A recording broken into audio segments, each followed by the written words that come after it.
My name is Gary Butterfield. My name is Cole Ross. And you're listening to Real Lich Hours, the Baldur's Gate 3 podcast with art by Jane Dale and music by Gwen Static.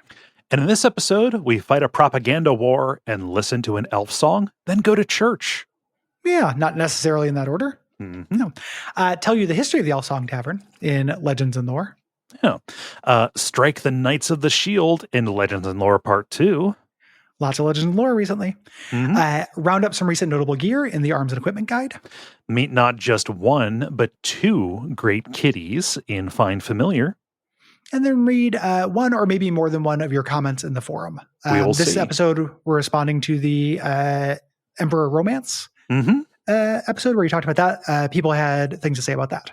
They did. Yeah. So we're kind of going into the city proper, and I'm kind of covering it geographically. Yes.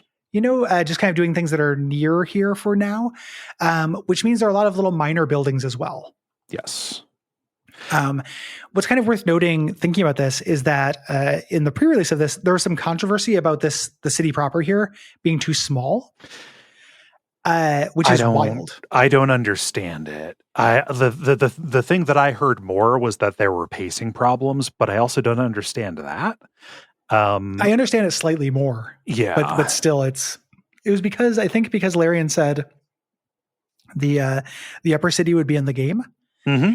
And people assumed we would just get another one of these maps. Yes. But the upper city is ruins that we explore in the climax of the game. Right. Yeah. So we still have a really, it's a big map. It's nowhere near as big as the wilderness, which I think is the standard that it's being held up to. But it is denser. It's so much more dense. Yeah. It also has an entire sublayer, which I guess the wilderness does as well. But the sewer is incredibly spacious. There's so much incident in the sewer. Yeah. Here. I think this is plenty big. Mm-hmm. So we're going to tackle the first couple of buildings here and some kind of associated quest before kind of exploring the background on some of these institutions.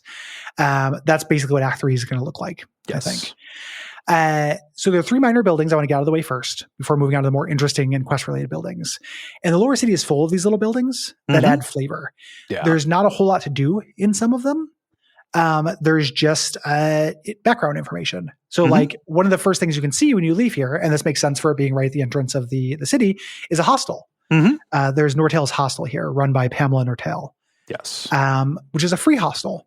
It is struggling under the influx of refugees. Yeah. And you get to learn the story about this place by digging through their mail.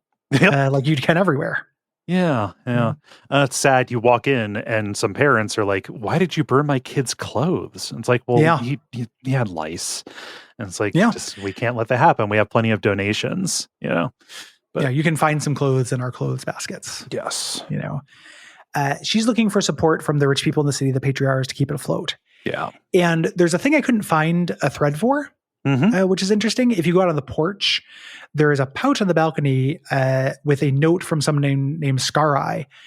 And if you read the note, the context seems to see this is somebody who got a tip from somebody at the newspaper and is skipping town. I couldn't find more threads for this. It does make sense. We're going to talk about the newspaper later. Yeah. They know the real kind of what's going on in the city a little bit because of connections to Gortash.